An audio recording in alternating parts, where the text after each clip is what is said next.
Salut à tous les amis, comment ça va?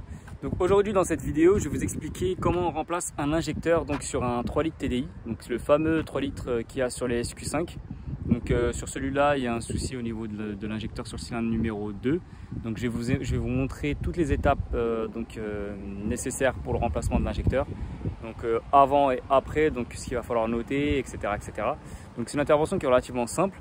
Elle n'est pas si compliquée que ça, sauf que faut faire attention, donc faut être vraiment minutieux et propre par rapport justement au conduit d'arrivée de carburant, etc. etc.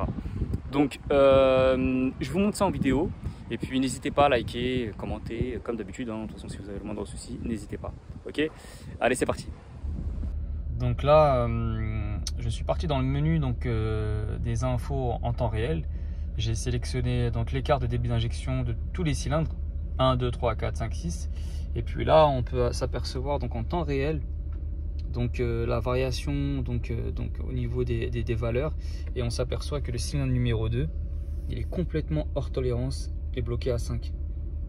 Donc on voit bien que tous les autres ils essayent de compenser plus ou moins, et on voit que le cylindre numéro 2 donc il est complètement HS. Donc c'est ce qui me fait le tremblement que vous pouvez pas ressentir bien sûr dans la vidéo, mais la caisse tremble énormément et perte de puissance et aussi des défauts qui remontent jusqu'à dans la rampe d'injection. Donc petit conseil, contrôlez toujours les débits d'injection, ça peut être intéressant et surtout ça permet de comprendre parce qu'il n'y a pas réellement de défaut sur l'injecteur. Donc voilà. Donc nous ce qu'on va faire, on va relever donc tous les codes de chaque injecteur. On va retirer l'injecteur sur le cylindre numéro 2, le remplacer par le nouveau, et on va ressaisir le nouveau code pour ensuite le mémoriser et l'enregistrer. Alors les amis, comme je vous ai expliqué, donc là on a le programme de diagnostic. On va pouvoir programmer le nouvel injecteur, et là on voit bien que dans le programme c'est indiqué donc par cylindre la valeur, la référence de chaque injecteur. Donc, ce qu'il faut savoir que dans la gestion moteur, chaque injecteur a un numéro qui lui est attribué de façon à l'identifier, de façon à gérer la gestion du carburant. Et puis là, nous, ce qu'on va faire, on va devoir tous les mémoriser, donc les faire une capture, les enregistrer, pour ensuite venir le remplacer et qu'on viendra directement saisir le nouveau code qui se trouve juste là, donc sur le nouvel injecteur. Donc cylindre 1, 2, 3, 4, 5, 6, on les a tous. Alors pour changer l'injecteur, on commence par retirer le boîtier de filtre à air qui est juste là. Donc j'ai déjà commencé à le retirer. Hop.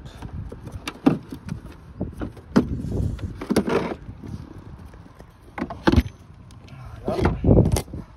Ensuite, une fois qu'on s'est fait un petit peu de place, du coup là on peut s'apercevoir, donc je vous indiquerai l'ordre d'allumage et l'ordre des cylindres, etc., pour que vous puissiez savoir lequel correspond à quoi. Donc moi en l'occurrence le cylindre numéro 2 il est là, c'est celui-là, d'accord.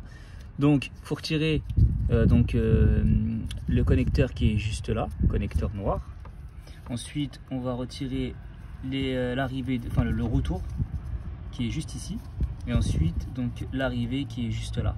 Donc c'est les durites en métal qui est là, qui arrive sous haute pression, qu'il va falloir retirer. Ensuite il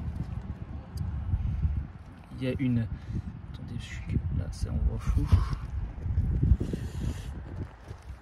Ensuite là on va devoir retirer cette vis là qui tient l'injecteur, et ensuite utiliser soit un extracteur d'injecteur ou bien essayer de voir s'il peut sortir comme ça. Généralement ça devrait le faire, mais si on voit que l'injecteur est complètement collé ou soudé, voilà, dans ce cas là on utilisera une espèce de mini doum doum, donc on le vissera directement sur l'injecteur pour essayer de le taper et le faire sortir de son logement. Donc voilà, ça va, il y a de l'espace, c'est pas trop galère, et on va s'attaquer à ça tout de suite. Alors là j'ai retiré le connecteur, c'est fait, juste là. J'ai retiré j'ai tiré délicatement sur le retour qui est juste là, donc faites très attention, les T ils cassent comme du verre, surtout si la caisse a du kilométrage, donc tirez dessus. Ah putain, ça fait flou, désolé les amis, hein, c'est un peu flou. Donc du coup on tient comme ça, on tire bien en arrière sans trop forcer parce qu'on peut casser aussi ceux qui sont à l'extrémité, donc là et là. Ok, donc tirez vraiment délicatement et ça devrait le faire. Ne pas forcer, mais juste délicatement et normalement ça devrait venir. Ensuite, une fois qu'on a fait ça, bah là on a un peu d'accès, du coup on se munit d'un gros cliquet avec le bon embout. On va retirer la brique, l'espèce de brique qui permet de tenir l'injecteur en place. Une fois qu'on l'a desserré, on va retirer ça tranquillement et ensuite on s'attaquera directement à l'arrivée de carburant qui est juste là. Bon voilà, une fois qu'on a tout retiré, vous avez vu, il suffit juste de le faire pivoter gauche-droite et puis normalement il sort tout seul. Donc voilà, et là on voit la gueule de l'injecteur, c'est pas tout propre tout ça. On va remplacer par le nouveau. Et là on voit bien donc ce qu'on avait tout à l'heure sur l'ordinateur. Donc c'est le numéro qui était inscrit, donc 78 RZ51F. Et bah ce numéro là, c'est le numéro de cet injecteur qu'on va devoir donc remplacer par le nouveau numéro sur le nouvel injecteur. Donc là on a le nouvel injecteur. Attention aux impuretés au niveau donc de l'arrivée du carburant. Donc nettoyez bien hein, et posez ça sur un chiffon propre pour éviter justement que les impuretés repassent à travers l'injecteur, que ça vous reflingue un nouvel injecteur. Donc attention à ça. Donc faites attention, sécurisez bien et nettoyez bien les éléments que vous démontez. Donc ensuite on enlèvera donc les capuchons en plastique. Vous pouvez très bien mettre un petit peu d'huile ou histoire de l'enfiler correctement. Et puis normalement ça va être bon, on va devoir remonter comme ce qu'on a fait lors du démontage, donc dans le sens inverse. Alors voilà, une fois que l'injecteur est monté, donc on serre directement donc la petite bride qui est là. Ça on les enlève en dernier hein, bien évidemment pour éviter que les impuretés s'infiltrent à l'intérieur. Et ensuite bah voilà, comme dans le sens inverse hein, comme tout à l'heure hein, on fait la même chose, on monte ça tranquillement. Bon, une fois qu'on a tout remonté proprement, qu'on a tout branché, qu'on n'a rien oublié, les connecteurs, le retour de carburant, l'arrivée, que tout est bien serré, qu'on n'a absolument rien oublié. Donc là, ce qu'on va faire, on va aller se mettre côté conducteur, on va brancher l'ordinateur et on va faire comme ce que je vous ai dit au début de la vidéo. Donc du coup, on va modifier donc sur le cylindre numéro 2 l'injecteur, le nom de l'injecteur pour pouvoir justement réenregistrer le nouvel injecteur sur le calculateur moteur.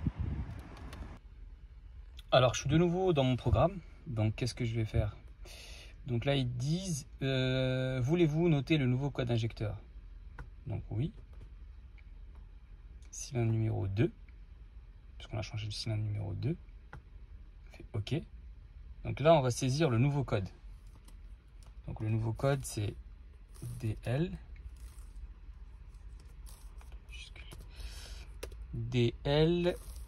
A U H E F. Adaptation en cours. Adaptation terminée, appuie OK pour continuer. Donc là c'est bon. Donc là on vient de remplacer donc l'ancien code par le nouveau. Donc comme je vous avais montré sur le nouvel injecteur et l'ancien injecteur. Donc là ça a bien été enregistré. Donc c'est bon. On peut quitter. C'est OK. On va essayer de faire un démarrage.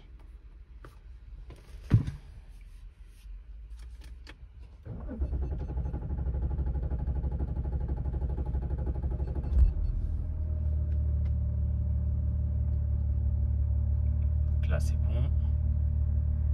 Le moteur tourne, nickel. Là ce qu'on va faire, donc le petit démarrage il a mis un peu de temps à démarrer, c'est normal parce qu'on a débranché donc la haute pression, du coup il y a eu une perte, donc le temps que ça se recharge correctement, que ça remonte en pression. Là ce qu'on va faire, on va regarder nos valeurs donc en temps réel. Vous vous rappelez la dernière fois on a regardé, donc il y avait un problème sur le cylindre numéro 2. Là on va regarder donc le débit donc, de ce fameux cylindre numéro 2. Donc on va tous les mettre, hein. On va mettre le 1, on va mettre le 2, on va mettre le 3, on va mettre le 4, 5 et puis le 6. Hop. On va regarder. Et là, vous voyez, tout est bon. Donc là c'est dans les plages qui sont admissibles par le constructeur, par le constructeur. Donc du coup tout est bon. Là tout à l'heure on avait vraiment un gros écart, il était carrément en train de bloquer. Et là on se retrouve avec des bonnes valeurs. Et le moteur tourne parfaitement en rond. Donc c'est nickel, il n'y a plus de tremblement, plus rien, le problème a été résolu. Les amis, cette vidéo est maintenant terminée, donc vous avez vu étape par étape, c'est plutôt cool à faire. Donc voilà, mais soyez quand même assez propre, assez minutieux, faites ça tranquillement, posez, ne forcez surtout pas. Donc il y a des durées de retour qui peuvent casser facilement, donc faites vraiment bien attention et tout ira bien. N'hésitez pas, encore une fois, commentaires, likez les vidéos, partagez-les, donc il n'y a aucun problème. Et puis on se retrouve bientôt pour de nouvelles vidéos. Salut tout le monde, ciao ciao.